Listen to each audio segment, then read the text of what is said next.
Les amis, nous allons revoir rapidement le plan d'armature de la poutre palière que vous voyez ici. Alors, l'idéal est de comprendre qu'est-ce que je fais pour avoir les trois armatures de 8, donc 3 barres de 8 ici, 7 barres de 6, bien sûr par mètre, et 3 barres de 12, et de l'autre côté aussi l'espacement de 20 cm. Donc, c'est pas compliqué, c'est très simple. Bien sûr que c'est une poutre palière que j'ai calculée à la main, mais étant donné que ça fait partir directement du ferraillage de l'escalier, puisque vous le savez, la poutre palière, c'est une poutre qu'on place justement derrière donc un palier. Ok, ça peut être un palier de repos, c'est là où on place cette poutre palière directement, raison de solidifier directement aussi ce même palier de repos. Alors, ce que je fais les amis, dans les calculs de la main, c'est juste question de respecter en fait le principe. Ok, vous êtes obligé d'abord de déterminer rapidement les sollicitations qui sont justement sur la poutre palière. Et après, maintenant, je calcule aussi les armatures. Alors, je vais vous montrer ce que je fais.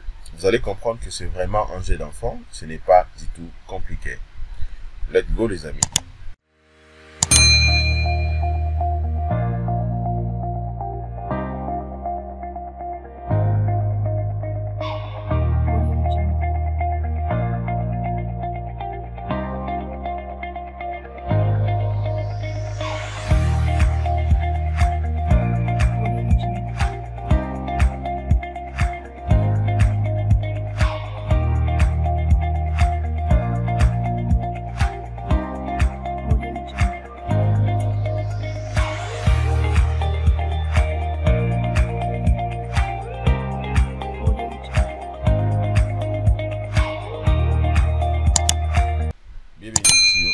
Tutoriel et grandissons ensemble.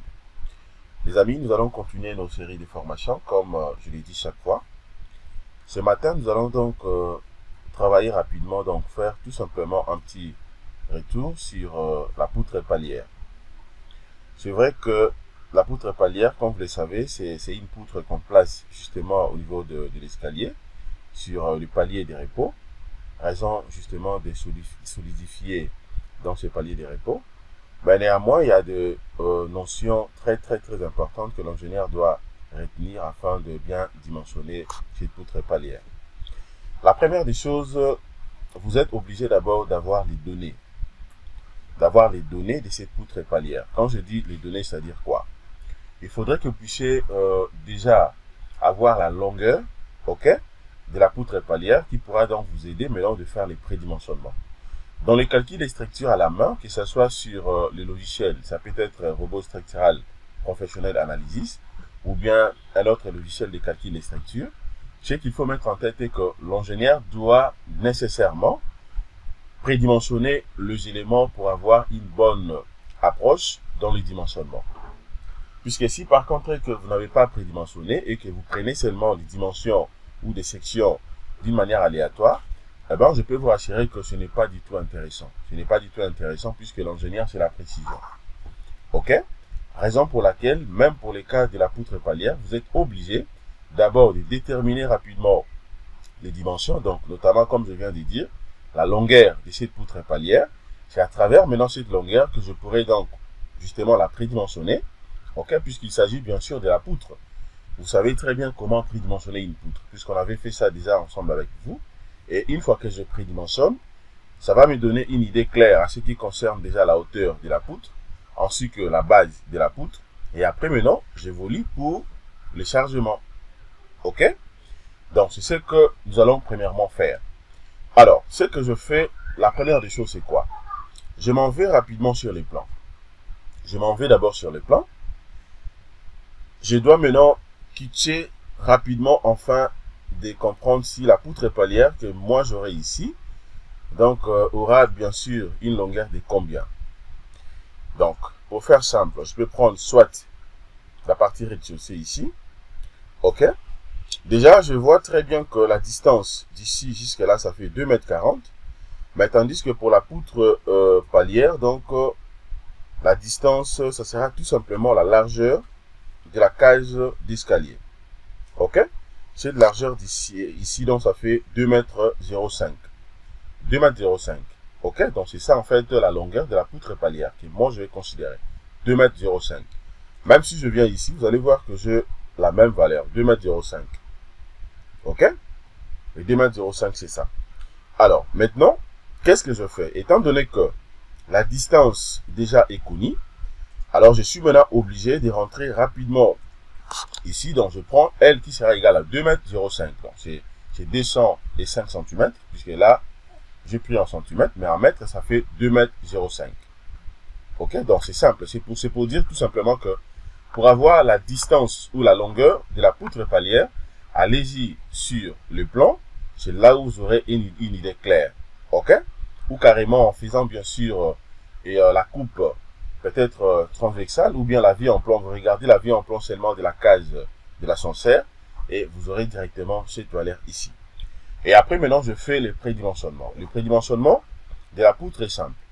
J'aurai donc L sur 15 inférieur ou égal à HT, inférieur ou égal à H dans L sur 10.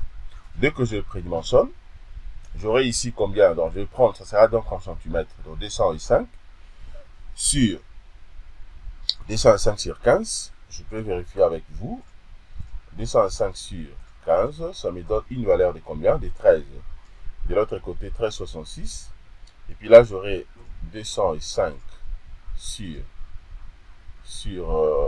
non, là c'est 25, hein, c'est pas 10, c'est sur 25.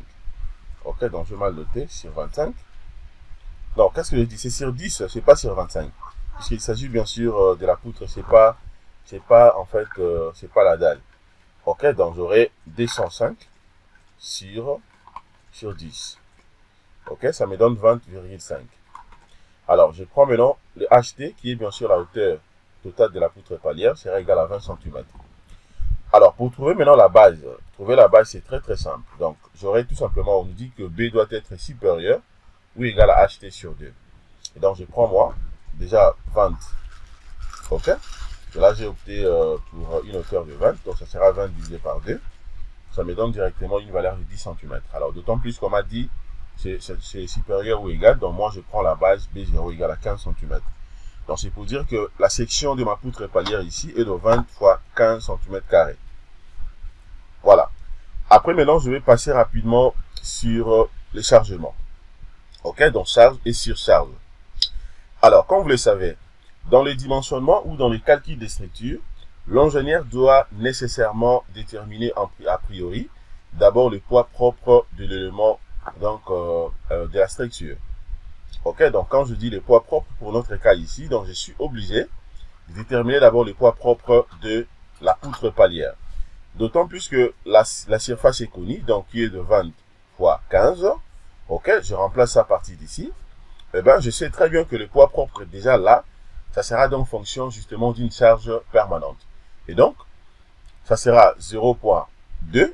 Bien sûr, je prends en mètres, multiplié par 0,15, multiplié par, ok, 25 000, ok, 25 000 newtons par mètre carré. Donc là, c'est la masse volumique, justement, du béton, ok, armé. Et je multiplie maintenant par 1,35.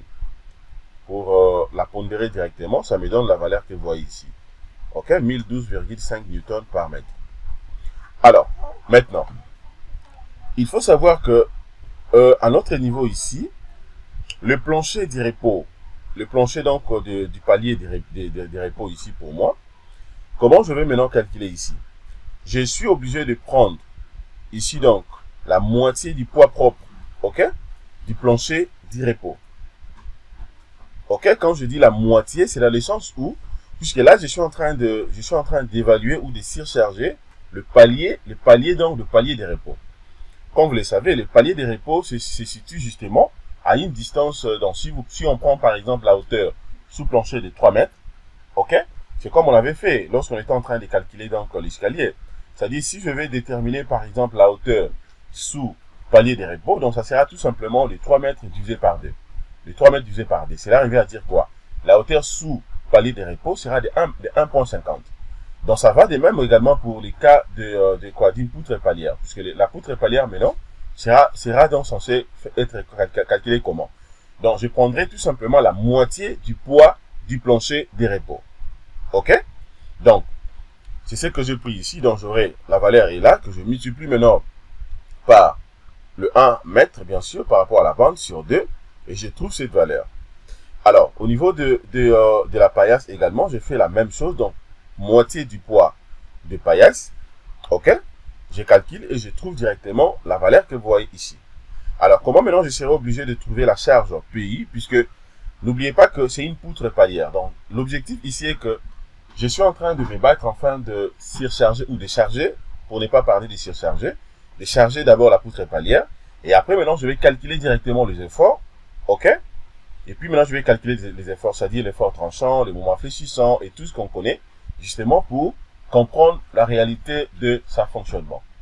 OK? Donc, de son fonctionnement. Et puis, je pourrais maintenant faire des dimensionnements. Et donc, là maintenant, la charge totale PI sera égale à quoi? Donc, sera égale tout simplement à 1012,5 plus 5538 plus 18015,75.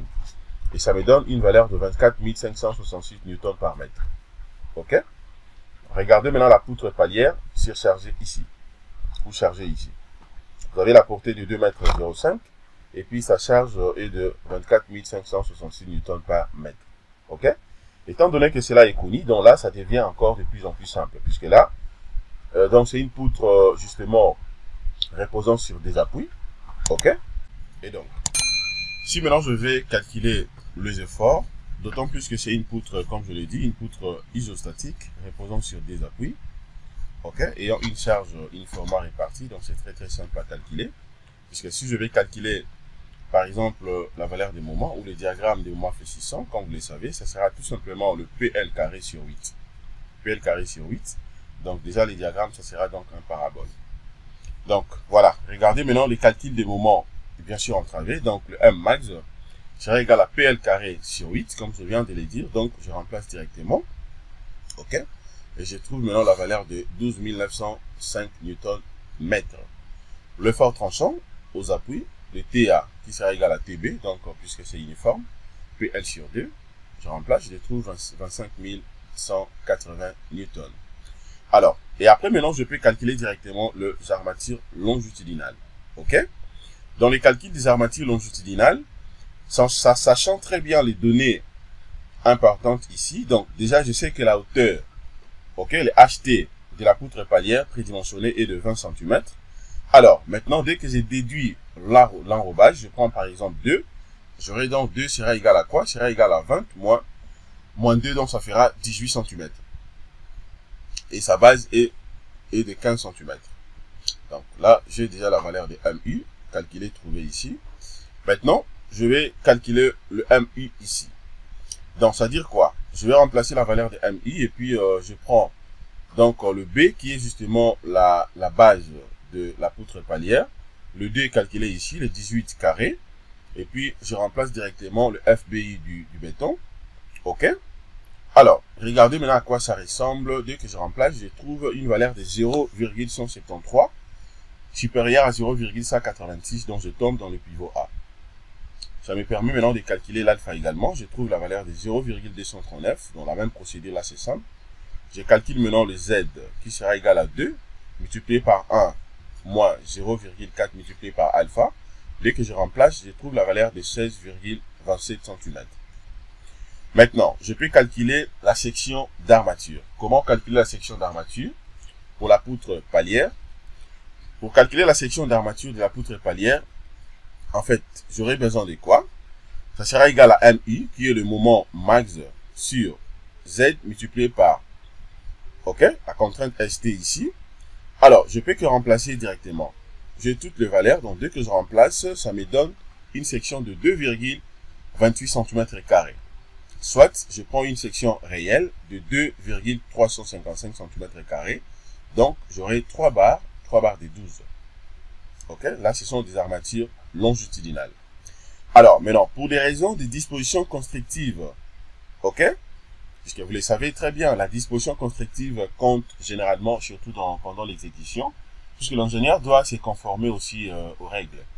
L'ingénieur doit se conformer aux règles, bien sûr, mais aussi à ce qui concerne les principes. OK, donc, la disposition constructive nous dit que, d'autant plus que déjà les armatures longitudinales, j'ai trouvé 3 barres des 12. Et donc, déjà, et pour respecter cela, donc, au niveau de, pour les armatures, ok, que je peux appeler des constrictions ou bien dans sa partie comprimée, je suis obligé d'avoir également 3 barres. Ok, pour permettre à ce que la liaison se fasse correctement. Donc, raison pour laquelle j'ai dit que pour des raisons de disposition constructive, nous admettons dans la partie comprimée également 3 barres. Cette fois-ci, je prends 3 barres de 8. Voilà. Et ensuite, maintenant, vous allez calculer également les armatures transversales. Là, c'était pour les armatures longitudinales. Ici, maintenant, ce sont des armatures transversales. Alors, les diamètres, maintenant, la formule nous dit que le diamètre transversal doit être inférieur ou égal, ok, au M minimal, multiplié par 2 sur 35, multiplié par B sur 10. Ok? Alors, dès que je remplace ici, je remplace le 2, donc c'est 18. Moi, donc j'aurai 18 cm. Disons comment 180 cm sur 35. Je calcule et je trouve maintenant le 8 mm ici. Ok? Alors, d'autant plus que j'ai trouvé 8 mm. Alors, d'où moi je prends la section transversale de 6 mm. Donc, ça dit j'aurai des barres de 6. Comment calculer maintenant l'écartement ici? Donc, ça dit j'aurai le S2 doit être inférieur ou égal à M min. La formule est là. Je peux que remplacer. Ok, donc dès que je remplace les amis, donc voici maintenant c'est que je trouve. Le ST est égal à 15 cm. Donc, or, 1 mètre égale à combien? Égal à 100 cm. Ok? À ce niveau ici, c'est-à-dire que j'ai déjà trouvé en fait l'espacement. Mais néanmoins, je vais trouver également le nombre. Ok? Donc, j'aurai les 100 cm que je vais diviser par 15, ça me donne directement 7. D'où les armatures transversales ici, donc j'aurai 7 barres de 6, bien sûr par mètre. Voici maintenant le ferraillage de l'escalier, bien sûr, pour le plan d'armature de la poutre palière. Vous voyez? C'est-à-dire quoi ici? À ce niveau ici, vous avez donc 3 barres de 12, ok? Telles que dimensionnées. De l'autre côté, pour respecter en fait la disposition constructive, nous avons rajouté également 3 barres de 8. L'espacement est de 20 cm. Et puis là, vous avez 7 barres de 6, bien sûr par mètre. La longueur est de 2,05 m. De l'autre côté, vous avez la même chose. La section de la poutre palière est de 15 x 20, puisque la base est de 15, la hauteur est de 20. Ok, 3 barres de 8, et là, 3 barres de 12. Donc voilà les amis, ce que je voulais vous montrer concernant cette petite formation. C'est très très importante, puisque comprenez que généralement, des fois, quand on donne des formations d'une manière un peu grossière, c'est-à-dire on mélange en fait les tout, c'est un peu compliqué de bien cerner quelques notions.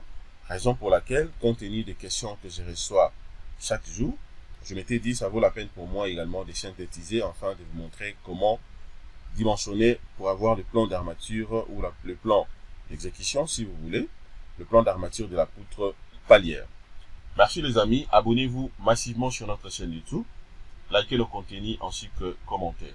Pour ceux ou celles qui veulent généralement suivre les formations, contactez-moi inbox, achetez vos pas complets et je peux vous rassurer que vous ne serez jamais déçus. Ok? Excellente journée les amis, au revoir.